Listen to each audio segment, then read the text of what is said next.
All right, welcome everyone to another episode of Deep Look into the Paranormal podcast where mystery meets insight. Excuse me, I'm sorry. I am your host, Jennifer Wills, and I am joined by my wonderful co host and co founder, David Wills. Hello. Hi. Last time we talked about the unfortunate side of Auschwitz, and today we are going to talk about the twisted, in the twisted past of Pennhurst State School and Hospital. You know about that place, don't you, David? Yep. Pennhurst is uh well was fairly close to where I grew up. It wasn't like super close, but it was definitely just a day trip away. Yeah, it.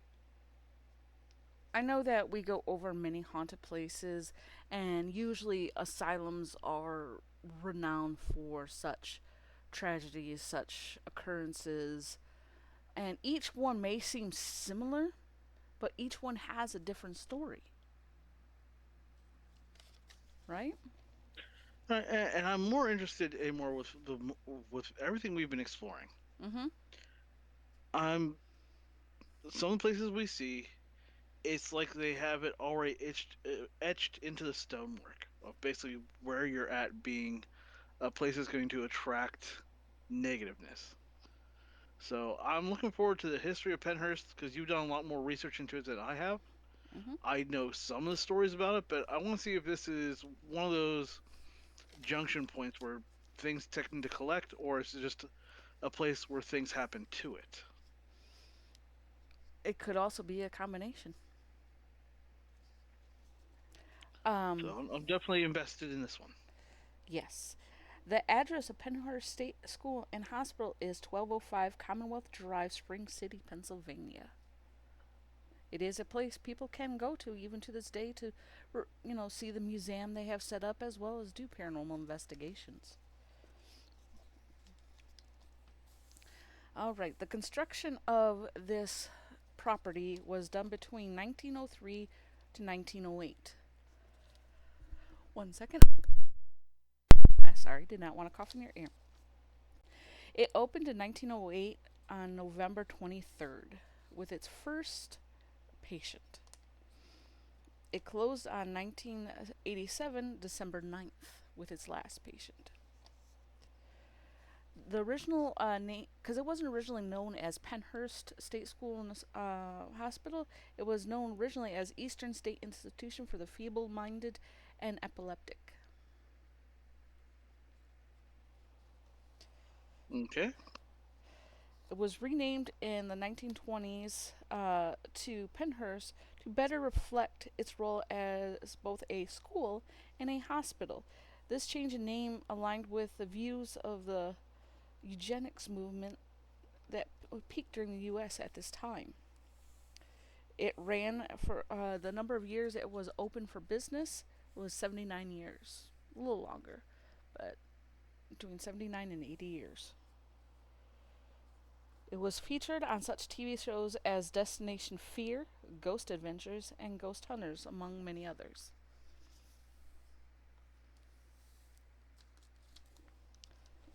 Have Okay.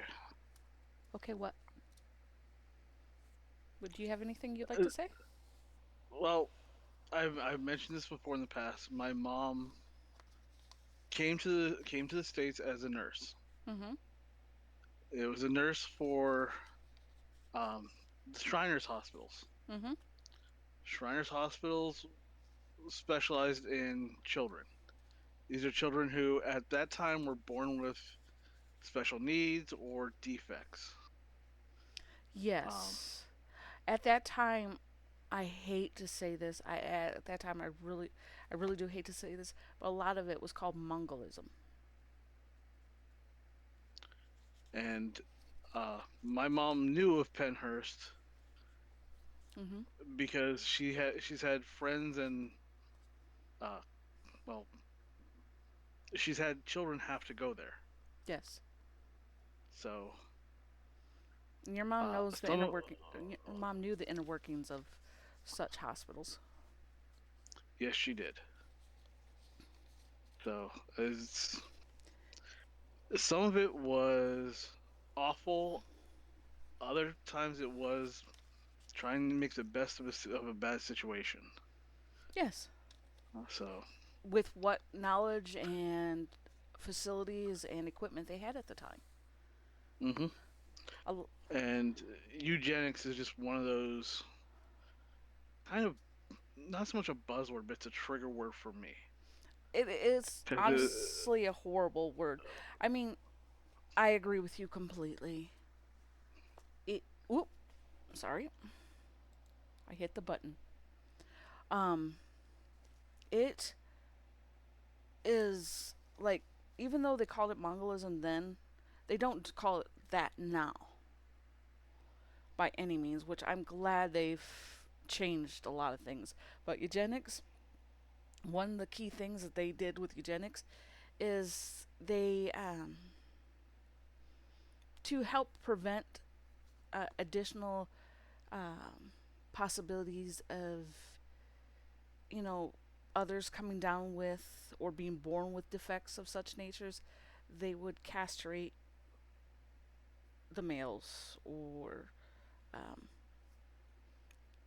basically remove the uteruses of females to prevent procreation. That was one of their things. They thought they yeah, could stop it at its source. which I'll be honest. If you have a belief that hey, I should not have kids, that should be your choice. Mm-hmm. I don't like the aspect of them taking that choice away from people. No, they treated their patients at that time like they were objects, not people with feelings. They might not be able to understand the feelings, but they were still human. And it's So sad. Um, my rant's done. I'll let you get back to the history. okay.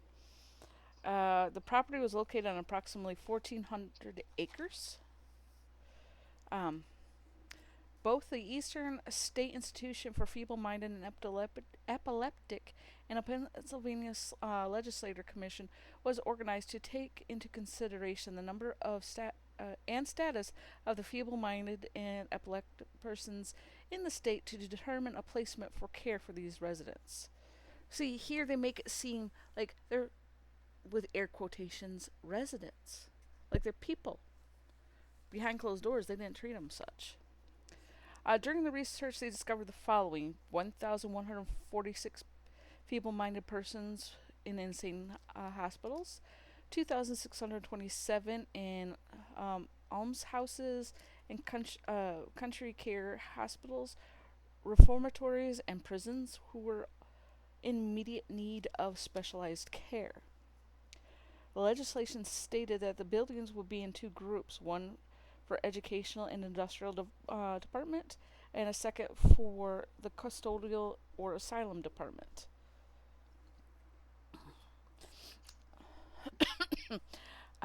Wesley White, a notable person of interest for Pennhurst, was a former president of the American Association for Intellectual and Developmental Disabilities. He was appointed the superintendent of the facility.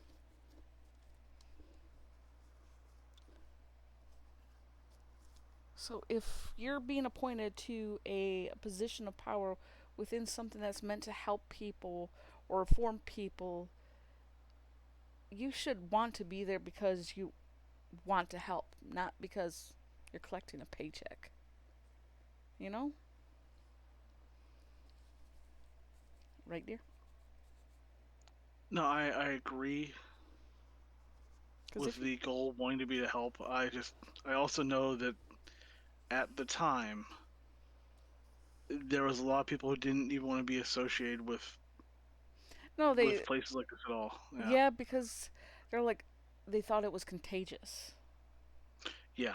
They want to turn a blind eye and they're like, ugh, I don't, but it's not. Um, The first patient admitted on that November 23rd, 1908, was Harry Mhm. Morton Smith, known as Patient 1. He had epilepsy. Epilepsy is usually triggered by rhythmic, either light changes, shifts in atmosphere that can cause seizures. Mm-hmm. Segregation techniques were also used, not in the sense of, you know, ethnic, ethnic, ethnicity. You know what I'm trying to say, right? I understand what you're trying to say. Yeah. Yeah, not to separate by race, but by what ailed the patients, as well as by gender. From that way, they could ensure to keep things safe and to help prevent unwanted offspring to be born that might potentially carry the genetics of the potential ailing parents. Something that society at the time was trying to prevent. They kind of viewed them as more as creatures than human. They often refer to these patients as the defective, degenerate, and unfit to be considered a citizen or out in public. These were labeled as potential threats and were to be arranged as menaces, or were referred to or regarded as menaces to society. And I do apologize again. A railroad system ran underneath the facility, bringing supplies when needed and requested under, I believe, like the main section near the dairy area. Um, there are a few notable members of staff of Pennhurst. A lot of the issues that happened, I hit the button again. A lot of the notable issues of Pennhurst weren't specifically around, you know, particular doctors or main figureheads.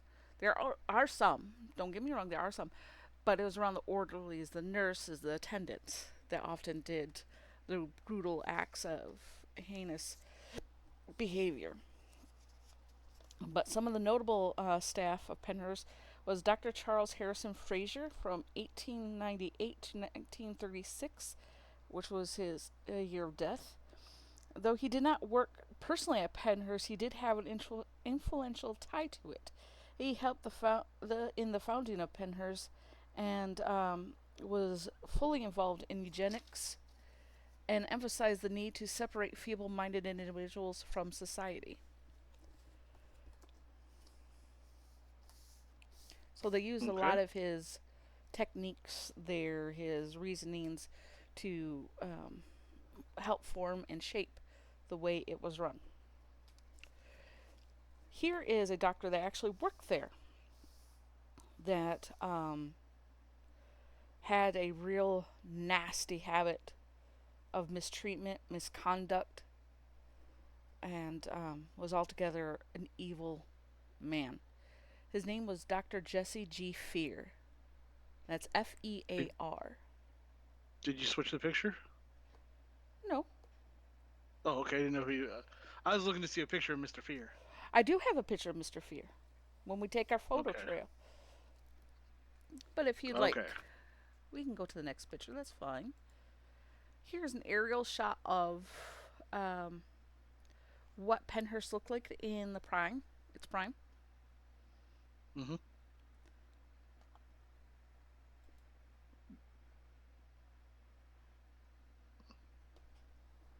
We will get to the pictures here shortly. Okay. Okay. Um, Dr. Jesse G. Fear worked at Pennhurst from approximately during the time frame of the 1930s to the 1970s. He was still in position when the truth was exposed in 1968 by reporter Bill Baldini's expose called Suffer the Little Children.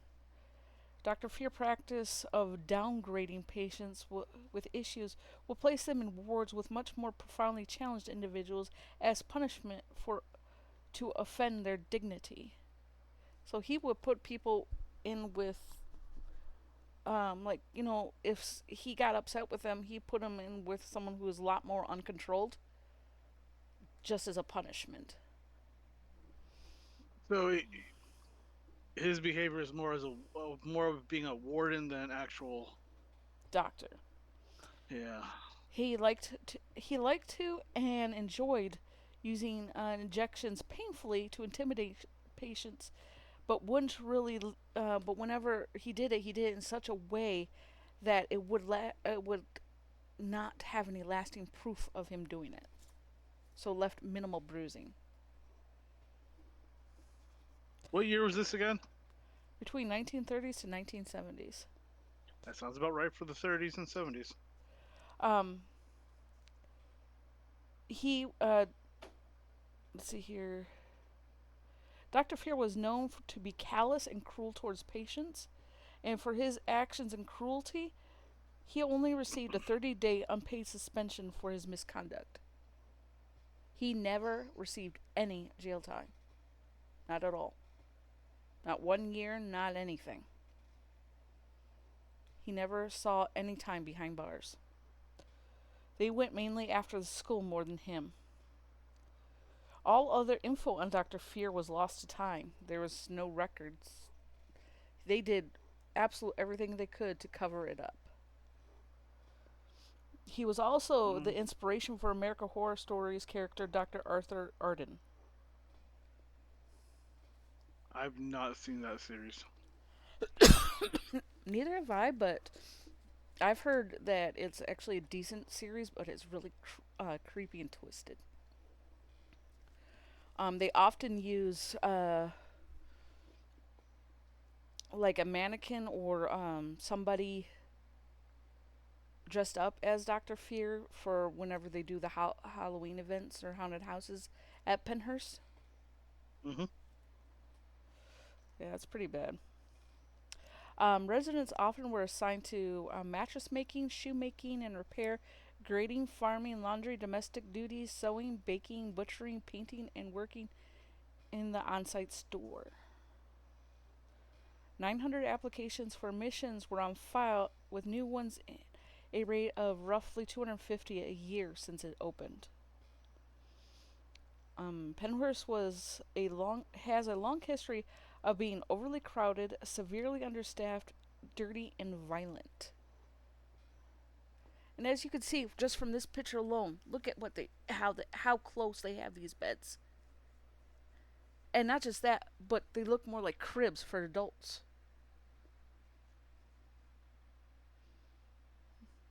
Right? That's the best explanation for him. Here is another picture where you could see some of them don't even have clothes on. They're severely malnourished. Hmm. Some of them, as you can see, don't even have shoes. Here is a woman who's completely naked. Thankfully, its image is blacked out of her bits. Um, let's see here. More than 10,500 individuals passed through the gates over the course of its operation, with it peaking at 3,500 patients at one time. The institution was only ever to have 500 patients at any given time. Let that sink in.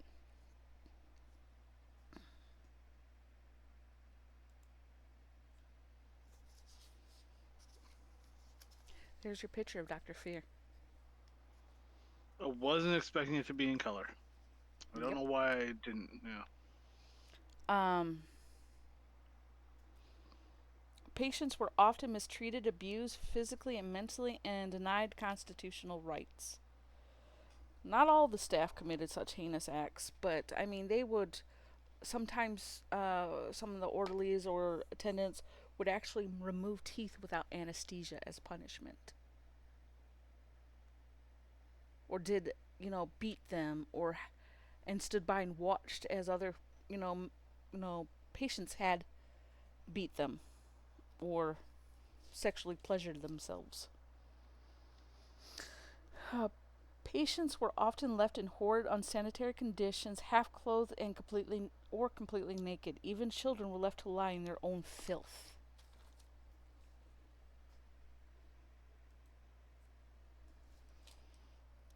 Patients often had their teeth removed as punishment, um, but they claimed that what they would do, why they did it, their reasoning is keep patients from chewing on things. Um, let's see here. Administration often swept all misconduct under the rug, ignoring complaints.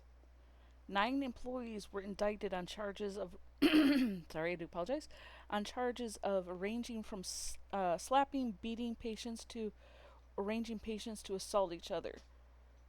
Let's see here. Due to inconsistent record keeping, there was no known death count number, though deaths definitely had happened there. They even hid those numbers. Okay. Um, and let's see here. Doo-doo-doo. Many patient records weren't kept properly either, especially on patients believed to be incurable. So those became the guinea pigs, the test subjects of how to treat and or punish for enjoyment. Hmm? What do you think about that? I think it's horrible, but I also think that there was a lot of places doing that at those times. Oh yeah, that's nearly common practice for places. Yeah.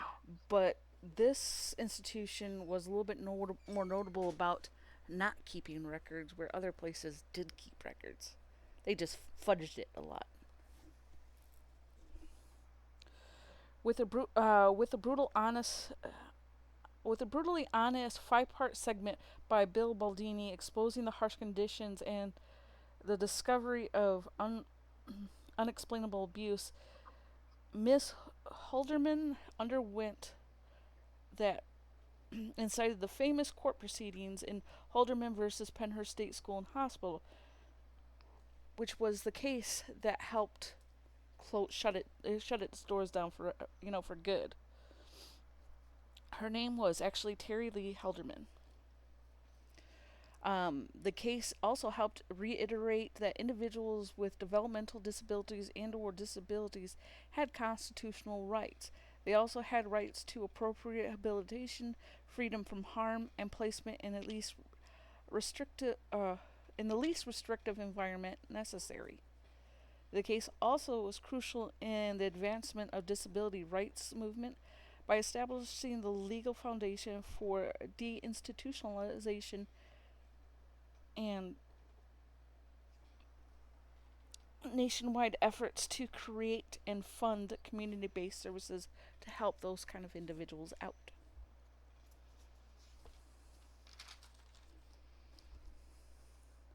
Okay. Yeah. Upon closure, all remaining patients were relocated into smaller community based settings in hopes of receiving better care at a variety of facilities. Of let's see here, um, when it comes to Pennhurst itself, and after it's closed, and you've got people going in there to investigate and stuff like that, you of course will more than likely feel something or experience something. I mean, this place had a lot go on. Its walls literally, if they could, would speak volumes. Don't you think? Oh yeah. It's it would be screaming. Yes. Just all the screaming. A variety of visitors have reported moving objects, shadow figures, apparitions, orbs, disembodied voices, and the feeling of unease or heaviness. Caretakers and staff have reported slamming doors, disembodied footsteps, voices echoing in the halls that were often empty with no one in them. Some of the apparitions, full body apparitions of a little girl and a woman, unrelated, have been seen. The little girl often looks confused and lost, wandering aimlessly all over. Where the woman was in an old fashioned nurse's outfit in the Limerick building. Shadow figures often appeared and disappeared at will in the Quaker Building and Mayflower buildings. Auditory phenomenon, or EVPs, Hmm. and disembodied sounds. Reportedly captured EVP disembodied voices found in the Quaker, Limerick, Devon, Mayflower, Tinicum, and admin buildings. So people like whispers of conversations, cries, screams, like you had said, um, various things of that nature, mumbling. Whispered heard from many empty corridors, sounds of children playing, crying, or laughing. Loud, unexplainable sounds, disembodied footsteps, sounds of a toilet flushing in the admin building where there was no running water or fixtures. Oh, that's awful. Yes. No, to have to poop for the rest of your existence in your afterlife. Who? No one would ever. I know that. I know that obstructions happen. Plenty of people have died, but just to be stuck like that, Yeah, I would not want to die on the toilet. I wouldn't want to either.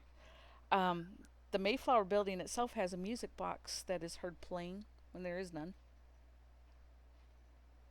Okay, that kind of understand. Yeah, There have been disembodied voices telling people to go away or I'll kill you.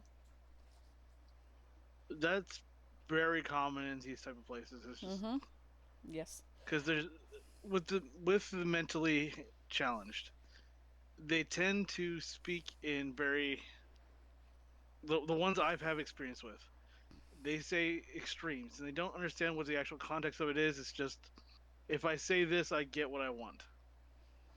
And if Or in a place like that, or they believe that threats that are is the yeah. I agree with you on that there's one. not necessarily a malice behind it, but they think that's what they have to say to have it happen. Mm-hmm. Some of the physical phenomenon and sensations, moving objects that move of their own accord and or are thrown, doors and rocking chairs moving, pry bars and fixtures being hurled across the room in the Quaker building, rusted wheelchairs and medical implements moving of their own, strange temperature shifts like cold spots in various places, Hmm. electronical malfunctions in the Mayflower building, feelings and emotional manipulation on visitors such as unexplained sense of unease, dread, sadness, and or claustrophobia.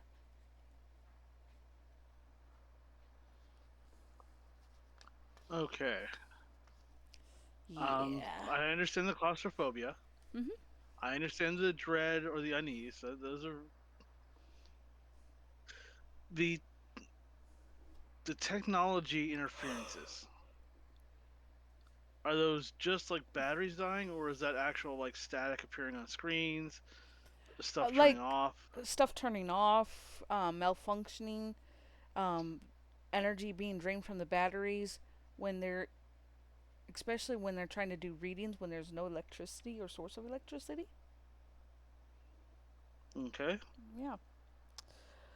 Other such phenomenon are orbs of light floating around, EMS spikes when near areas without electricity, like I was saying earlier. Sinister and Hmm. demonic presence believed to have been experienced in the Quaker building. Rumor the building was empty for a time when satanic rituals were conducted there. Screams. Um, Hmm? was that after the closing, or was that before it was closed? Was it After. after it closed? Okay, so we're talking about the Brief, 88, 89. the brief time that it was abandoned, yes. Okay, because you said closed in 87, right? Right. Okay, In so it's December. definitely still within still definitely within the satanic panic era. Yes. Screams for plea and pleas for help and or mercy were often heard. Um, the believed types of entities here are considered residual, stuck in a loop, reliving a specific moment and is unaware of their surroundings, which basically means they're just going through a point in time in their everyday life over and over and over again. Yeah, it's more of an energy that's trapped there. It's not the person. Yes. It's like a memory It's on loop. yeah. Malevolent slash intelligent hauntings of aggressive spirits bent on scaring and or harming the living. I've heard that reported a lot with Pennhurst, but every time I see an investigation there, Mm-hmm. I do not see evidence of actual aggressive spirits. Just stories of them, but I have not seen any evidence caught of aggressive spirits. Yeah, well, then you get the scratches, the, strangling. But I think that since it's an intelligent haunt of sorts, it picks and chooses when it attacks. These don't have a set timetable. They are Mm-hmm. aware of the surroundings and may choose when to make themselves known. Just like regular intelligent entities, they're capable of responding to questions being asked. They choose when they want to answer or if they want to answer at all. There are shadow figures of that tend to take human form to a degree and or look inhuman and creep and crawl on the floor, walls, and ceiling. You know the creeper, The creeper, the tall man. tall man, Yeah, the is the black hat one supposed to of be them. there? One of them. Okay. Yes, and the demonic, which have a way to manipulate its target or inflict serious injury and or harm, and that's because they like to draw you in with a false sense of security. They like to toy with you before they, you know, do Mm-hmm. what they're actually intending to do. And if anything, a lot of the times they like to lure you in and get you to break down your walls, your guards, and try to attach themselves to you so that they can leave. Which is why it's always best to cleanse yourself before and after an investigation. Don't you think? Yeah, and even if you are like one of the most staunch atheists, or even if you're one of the more modern claiming to be a Satanist, where it's just you're trying to go counterculture to everything, it's better safe than sorry, people. I mean, Yes. e- even if you absolutely believe it's all hocus pocus and malarkey, eh, would you want to take the chance?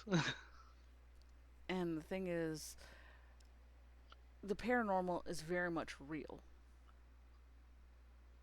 It has been well documented, well, categorized. I mean, it is known that this stuff exists. People often want to turn a blind eye to it because they don't want to believe it's real. And a lot of people won't believe it's real until it happens to them or they Hmm. experience something themselves. And yes, I understand Occam's razor. The the simplest explanation is usually the correct explanation. And the problem that occurs when you're dealing with the paranormal is Occam's razor may explain one situation, Yeah. but when the evidence continues to build over and over and over again, it's less of Occam's razor and more of just living in a state of denial. Yeah. Because So, when you have stuff happen over and over and over again, yeah, you may be living in denial, but how long can you live in that state of denial before you are forced to believe? yeah. Um, with that being said, I definitely would love to hear from everybody their thoughts about the paranormal or what you would like to see in the when we go forward into the future for a possible future episode or anything cryptid, what have you. Please let us know in the comments below. We like your interaction. We like to hear from you. Um, especially if you see this on YouTube. But for now, would you like to take a little bit of a virtual tour? Sounds good to me. Okay, this picture right here is one of the many dilapidated hallways within Pennhurst right now.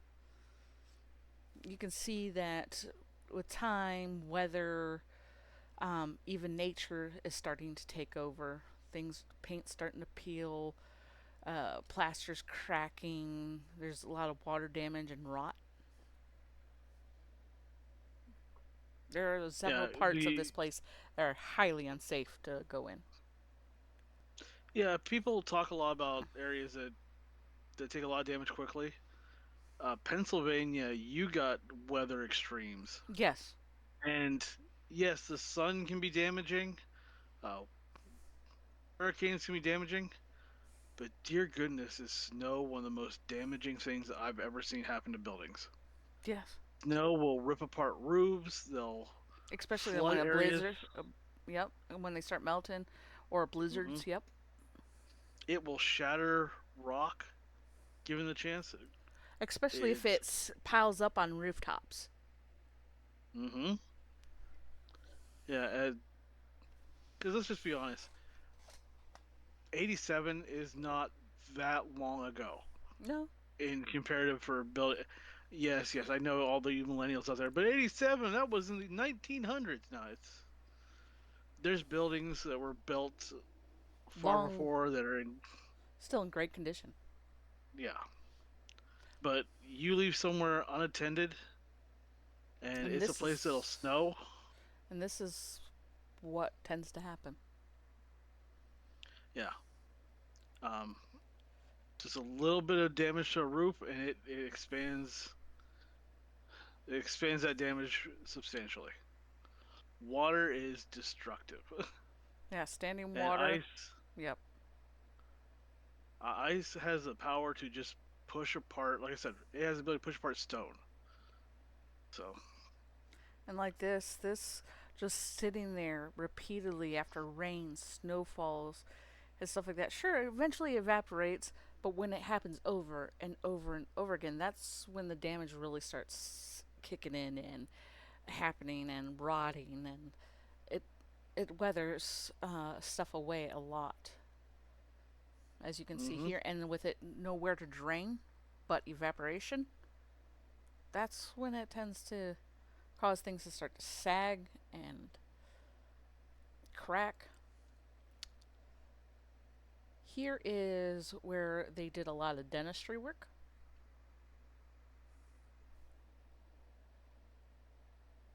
You can see that a lot of the glass is busted out. I'm wondering if some of this not only was from weather, but just people breaking in to try and get in and oh, explore. definitely. But a lot of the equipment is Uh, still there. And I'll be honest, we grew up in the 80s. Yeah. One of the things, because we didn't have the internet to keep our minds busy, No, one we of the were favorite pastimes, mischievous. We were mischievous. well, n- not that I ever did it, but we would go to abandoned places, not even that oldly abandoned, Yes, I and did. I you did. you test and see exactly how many windows you could break with one stone and from how far away. I didn't do that. I would try and That's get. what. I would actually try to get in. And the last time I went in, well, you know what happened. I did that last time I I'm did referring it. to. Yeah, Go ahead. it was last time that I ran in. I did something like that where I went in for an investigation. We, the group I was with, we did eventually have a run in with a law, but that's Yeah. okay. Everything you should always, oh, excuse me, you should always ask for permission first. Always ask for permission first. But, Um. Yeah. But back in the day, mm-hmm. well before we had the ability to video record all of our stupid things, breaking windows, slingshots, pellet guns, we did stupid stuff just like every generation does. But if its place is abandoned, it would tear it down very quickly because of just the weather. Yeah. So please be careful if you are going anywhere you're not supposed to be. Expe- And that's the reason why I say always ask for permission, because a lot of places, like as you can see here, still in Pennhurst, it looks seriously dilapidated. But the floor looks like it's could support you. But that might not necessarily be the case. You could fall through something that looks sturdy. So it's always Mm-hmm. best to ask for permission. That way you know where the danger spots for possible collapse is. So you can stay out of physical danger.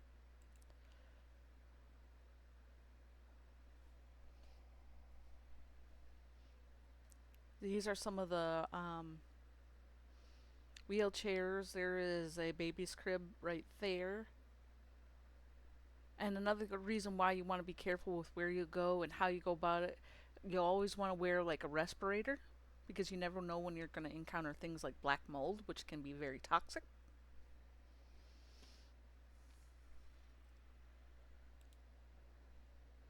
Here's another long hallway. Mm-hmm. And I swear, if I zoom in, it's like there's something right here. But probably just, whoop, sorry, it's probably just me. But they have since begun renovations on Pennhurst, at least the main building, to save and preserve the history of the location.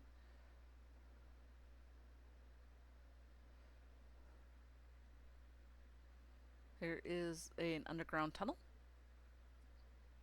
where you can. And that tower was in every building in PA. Yep. And the thing is, it as you can see from these cracks and stuff, the foundation wasn't all that great because the ground was constantly kind of shifting, and that's why you'd get the traces of water leaking in when there should be no ways of it getting in. Period.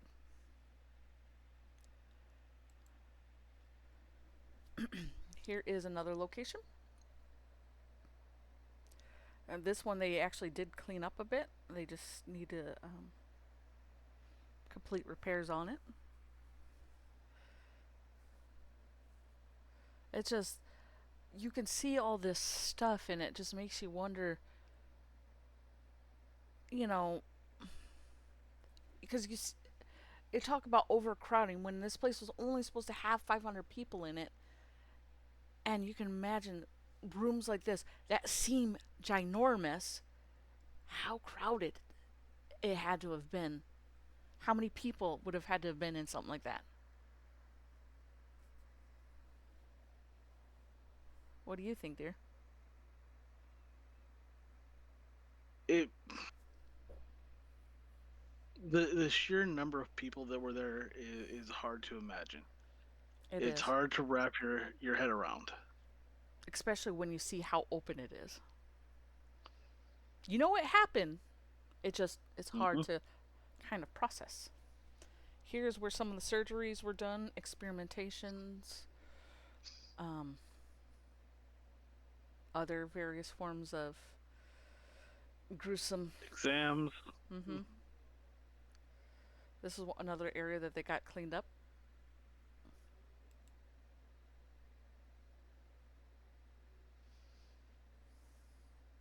They had a lot of windows.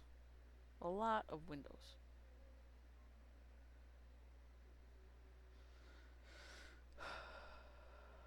This I don't know what it is about this, but this hallway in particular kind of, I don't want to say creeps me out, but I feel the heaviness from this particular area. I feel like I'm more on display if I were to walk through this, if that makes sense. No, it makes sense. What do you how do you feel about this? It reminds me of a principal's office. Or a school hallway? Yeah. Yeah. Very much so. Unlike other places we've been to when people have passed on, they only had three chutes. This one has six, where they kept stored the bodies until they could be transferred.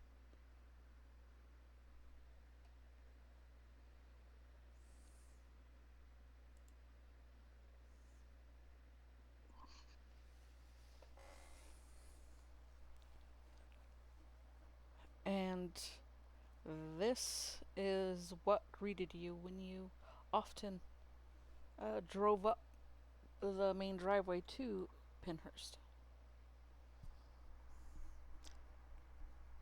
Just something Oh, to.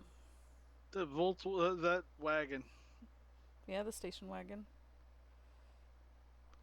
Oof, that brings back memories. Yes, it does. That But was my first type of car. I remember it. The also the red one your dad had. Um, Yeah. this just seeing this archway can be chilling. You think you're coming here for hope, for salvation, and it's all a facade, a lie. And that's what's truly sad. You don't know what you're getting yourself into until it's far too late. Don't you think? It's one of those awful situations, and it's it's difficult to try and blame some of the people who worked there because they were literally just trying to do the best they could. Some of them were, but most of Yeah, them didn't, excuse my language, but didn't give two shits. It was they were there for a paycheck. yeah. And for the Some people, I feel I applaud the people who were there for compassionate reasons and wanted to actually help. yeah, But they were they far just fewer than those who were just trying to collect a check. other than they were severely outnumbered. That's Mhm. the easiest way to put it because not only were you dealing with people who didn't care, you were dealing with people who had extreme burnout too. Yep. Uh, Being a caregiver of any sort is a very taxing profession, let alone a caregiver for hundreds of people at a time because you're understaffed, and let alone for people who also sometimes got exceptionally violent because they didn't know how to process the world either. And our definitions of mental health and mental help were a little more than here, rub this rock on your face, it'll help. Yeah. And I mean, mental health has come a long way since then. An extremely long way. But I'm not saying it's all perfect still, or is perfect now, No, no. but it has come a considerably long way than what it used to be. Yeah, and while we all know there were a fair number of people who were just taking advantage of either the situation or the people there, Hmm. it's it was not a place that was built with a negative connotation to it. No, it was built on uh, the of hope that fell short. And the sad thing is, before places like Pennhurst existed, that's where you get the stories of weird noises from the attic. And you find about like a sibling that you never knew you had because they kept them locked up Or in a constantly. basement, or out in the So shed. for some, yeah, for some of these people, however horrible this was, it in some ways was better than what was waiting for them at home. Hmm. And that is a That horrible thing to say. sad but true. Uh, at the beginning of this episode, you said that you might have had some things to say. You were going to wait until I said what I had to say. Yeah. Um, like I said, my mother worked as a nurse. Down on the road that I grew up on, about a mile and a half away, we had what was referred to as a state school. When Pennhurst hit the news with the changes in the laws, with the expose, that was a very big part of what was going on at that time in for my family. Uh, we had friends of the family who the name Pennhurst had come up with possibly going there. Had they known, Pennhurst, had they known at that time that Pennhurst was that bad and they were going to send him there anyway? they knew it was bad, but they also knew it might be because the other option was them being away from the rest of the family for their family safety. Yeah. And it was not an easy decision because my mom knew the kind of things that would happen there. But Well, it's if it never. meant, Yeah. yeah, if it meant protecting the rest of the family, not out of like, this was not about pride. This was not about keeping up appearances. This was about they could be a threat if they not properly taking their medicine. Some people would not properly take their medicine at the times. Mm-hmm. So When it was more of Pennhurst, a necessity than a desire to. yes, when Pennhurst closed, one of the biggest fears of the area I lived in was if how many people were going to be moved to the state school there.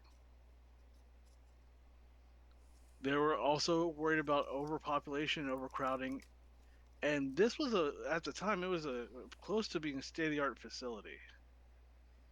It was, I believe, between 5 to 10 buildings because there's some smaller buildings, Mm-hmm. but these were school sized centers where people would live and they also just come there for the day. It wasn't necessarily an all the time there type place. That's So it why it was wasn't called a more. state school. So it wasn't like an actual institution. It was Correct. okay. But it was in the same vein. They just different names, so it didn't have the same connotations. Okay. Alrighty. So having having seen how awful things were there, I wouldn't wish that on anyone. But having seen not just my family, but other families with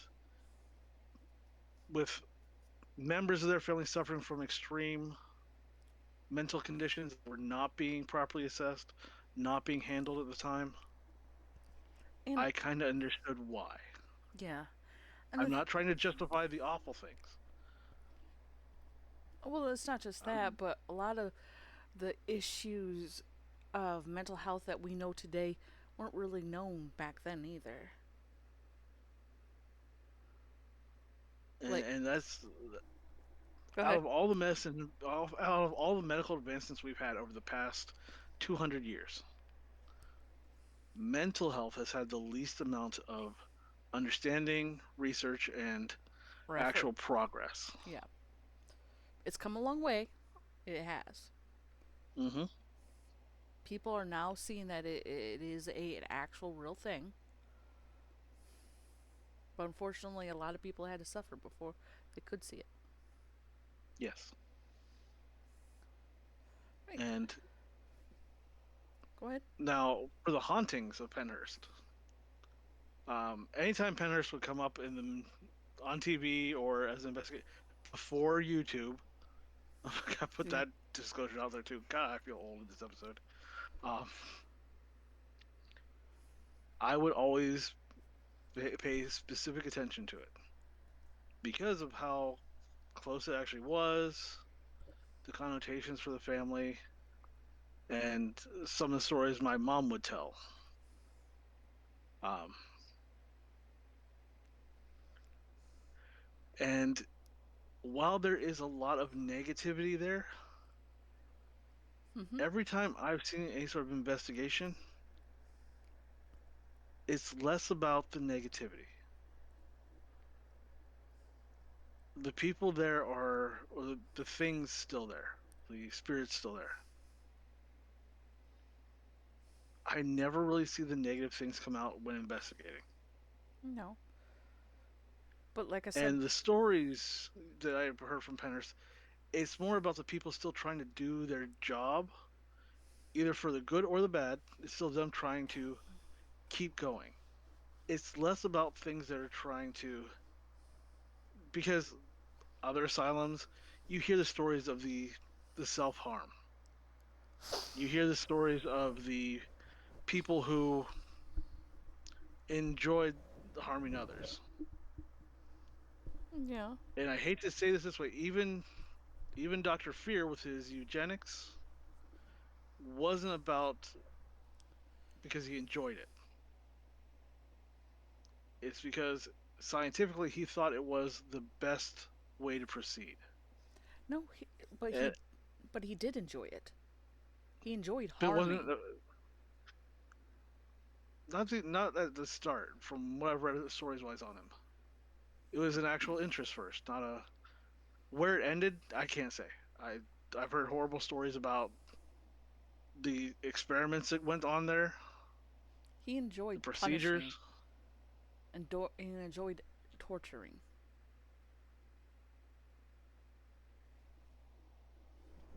and like I said, I'm not trying to justify him at all. Hmm. But everything I've seen investigation wise, the things that are still there are more positive than negative, and they react better to people who are trying to just connect with these things. Like I said, never invite anything home. Never take anything home with you. Don't Nope. even risk that. But But they respond better to people being civil, being courteous. compassionate. Yeah.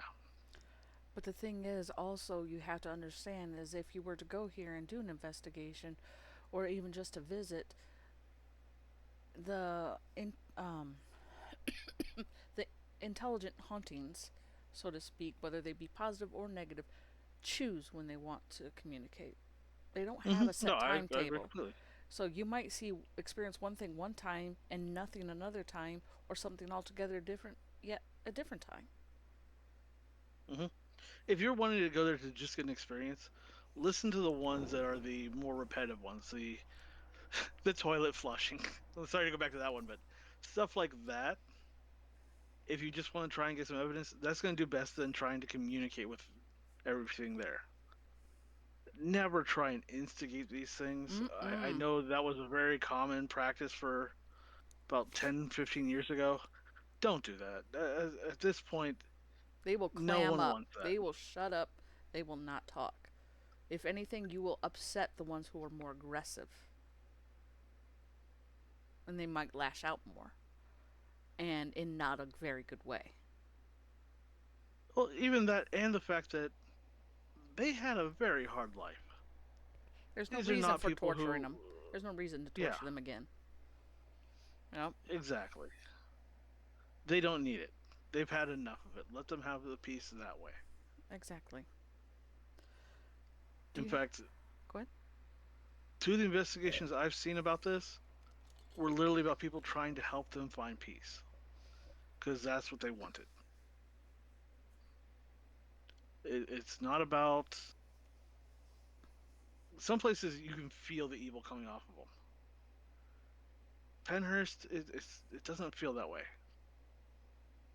There's a sorrow there. There's definitely a sorrow, but Usually, if you feel something evil anywhere remotely near you, you'll actually the hair on your arm will actually start to rise, where you'll feel weirdness to the back of your neck, and your own fear, even if you're not very fearful, will start to rise on its own.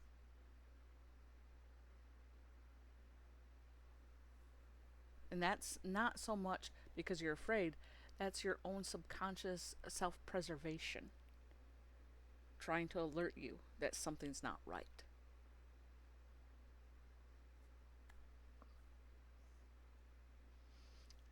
Do you have anything else you'd like to add? I would like to go there again. I wouldn't mind visiting. I would not. I would not mind to go there and, check it out and take a tour. Mhm. Now, and also just so everyone has a bit of context, I'm talking about this place. That was 1987. I was 7 years old, Same here. old enough to remember bits and pieces of it and the emotions of it. Less of the exact things that went on and all of that, but so my mind is fallible. That was 36 years ago, 35 years ago, no, Mm. 30 too many years ago.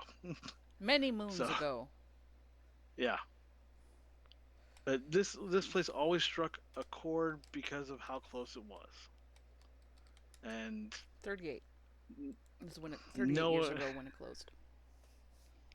and no, having met people who have been there, Mm-hmm. uh, because of people who've kept in touch with my mom. And their So stories are very much real, as the next person who was there. a lot of the people who were on the physical side of issues and less on the mental, anytime that name came up, you would see the look on the face. You'd see that, That recoil? yeah, the panic.